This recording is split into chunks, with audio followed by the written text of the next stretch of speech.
What's going on, guys? Thank you so much for tuning in to Late Hoops. Today's video, we're going to be discussing the Atlanta Hawks and the Minnesota Timberwolves because the poll results were pretty much 50-50, so I feel like it's only right we talk about both teams. We'll be discussing their highs and lows and making a verdict on how much panic each team should have. But before we get into the video, guys, I just want to say we're almost at 450 subscribers and the support has been amazing recently. Over 93% of you guys, however, that are watching this video are not subscribed, so if you do enjoy the content and want to help me reach a new milestone, please subscribe. Without further ado, let's get straight into this video talking about the Timberwolves, since they technically did win the poll vote.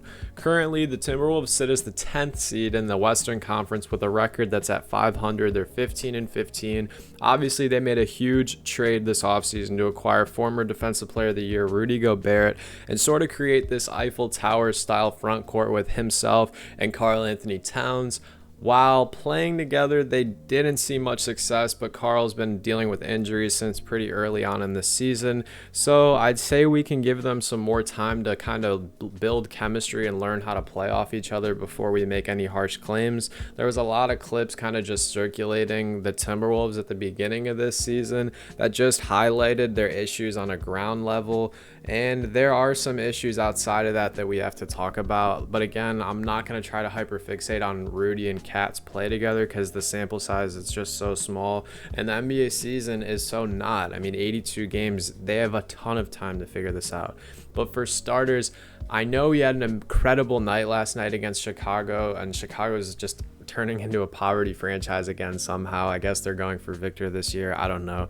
Regardless, I don't like how little effort Anthony Edwards has off the ball when he's not the main source of offense. I see a lot of clips of him just sitting in the corner with his hands on his hips, not moving without the ball, just being very lazy. Karl-Anthony Towns and other Timberwolves players have not minced their words or opinions when discussing Ant's work ethic or lack thereof. I'm not trying to say that Ant has a piss poor work ethic or that he's not talented, because he's shown tons of potential night in and night out, but stuff like that, like moving off the ball as a guard, is something everyone needs to learn how to do. I'm not saying he has to turn into Steph Curry, but if he's not getting the ball and he's just sitting in the corner, it makes this offense very predictable, and it's just very easy to kind of read and react to it when you know that when it's not going through Ant, he's not going to be moving at all. Secondly, D'Angelo Russell seems to be in a permanent slump offensively. It's like some nights he's great and other nights he's not, but overall, it's just not that pretty to watch. Defensively, he's been better than ever these last 2 years, which I love to see. He's not quite a lockdown defender, but he's definitely stagnantly improving. I'm also seeing more and more trade rumors pop up every single day for him. A lot of Eastern Conference teams, mainly the Miami Heat, are looking to acquire him. This is primarily because the Timberwolves are scared. They do not want to offer a player a max extension or a big extension when he's playing so wishy-washy. And with the hit and miss play style that he has, I'm sure if any other team offers him anywhere close to a max contract or big money, he will not hesitate to accept it. So it just makes you wonder, if your point guard isn't going to be loyal to your roster, should you keep him on the roster much longer if he's willing to just jump ship at the first big dollar sign?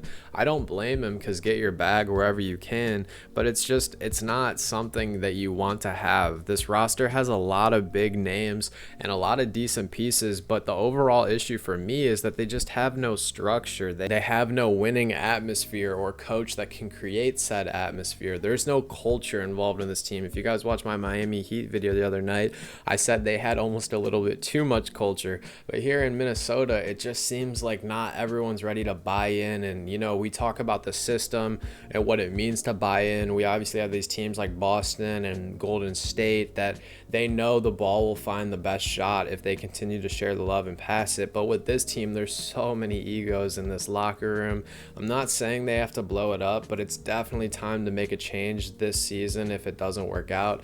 I don't know if you guys were a fan of the Rudy Gobert trade, but as Walker Kessler continues to ball out for the Jazz and the Jazz sit as a higher seed in the same tough Western Conference, it's surely looking like an L so far for the Timberwolves.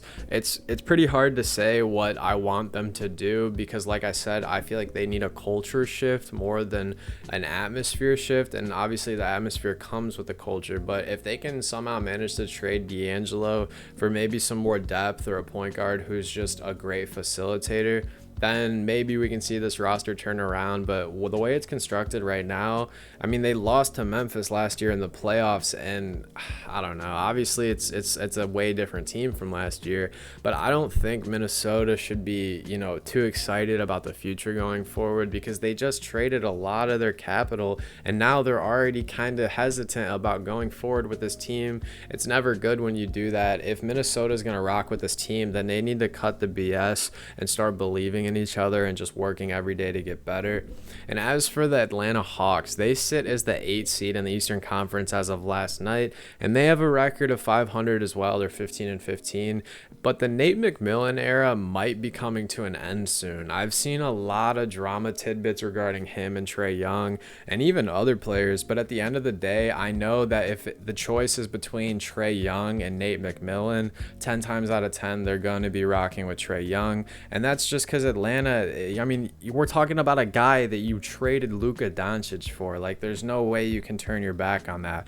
It's just like when I was talking about Minnesota. If you're going to make a big crazy move like that, you have to say it with your chest and just continue to believe in it. The Hawks kind of remind me of the Blazers though right now when they had Dame and CJ, and that's not a compliment. They can probably get a decent win streak going and put up some crazy points and win some fun regular season games, but come playoff time, with the way the roster is organized, it's not going to be anything exciting.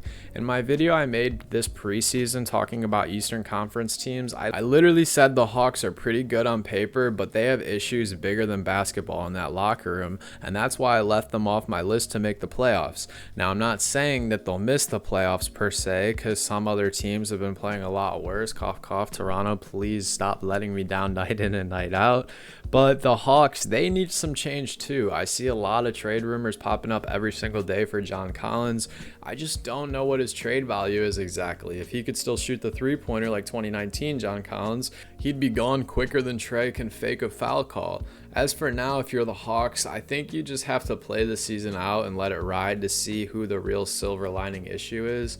Because they've dealt with so many injuries, I feel like it's not really fair to make an overstatement on how bad they've been. But if we're turning that leaf over, I mean, if we look at the top teams in the East, they've all dealt with injuries. I mean, the Bucks, they were without Chris Middleton for most of this season. The Celtics, they've had players in and out of their lineup, Robert Williams being the most noticeable. The Cavaliers have had Darius Garland and Donovan Mitchell and Jared Allen missing multiple games. Kyrie Irving got suspended on the Nets and didn't play, and Kevin Durant was kind of wishy-washy to start this season. The 76ers haven't had Tyrese Maxey since November, and James Harden as well was dealing with injuries. Somehow the Knicks right now are the 6th seed and turned their season around. Like, these teams, we can't just make excuses for the Hawks just because they're struggling. Obviously, I'd assume they're going to try to keep Trae and DeJounte together moving forward, because again, they did just make such a big move for him this offseason. But everyone else on that roster should be tradable. The Hawks culture seemingly came and went in a flash. Once they owned Madison Square Garden and Trae Young was the Knicks villains, and now they're 3-7 in their last 10 games, getting rolled over every other night. As for both of these teams though, should they be panicking? I feel like if you're Atlanta, no. Obviously, I don't think they're going to be contending this year, but you definitely don't want to panic and blow anything up too quick, because like I said, it would just be better if they played this year out and fully got healthy and saw if this is something worth panicking over. If you're Minnesota, on the other hand, though, I think if you don't trade D'Angelo Russell come the trade deadline and he continues to have that wishy-washy play and your big 7-foot front court looks, kind of weird and just unorthodox, I feel like if you're them, then you're on more of the panicking side, because we're talking about giving up 3 first-rounders, 4 first-rounders, and not even making the playoffs to do so. That's definitely a panic button. But what do you guys think? Should either of these teams be panicking, or should both of these teams just keep their head down and keep playing basketball? I'm sorry for the lack of uploads the last 2 days. You guys are really real for rocking with me and just giving me my time and letting me work. I do appreciate all the support you guys show. I hope you guys have a great holiday and great rest of your week. I'm gonna keep trying to come at you guys with uploads all week. Peace.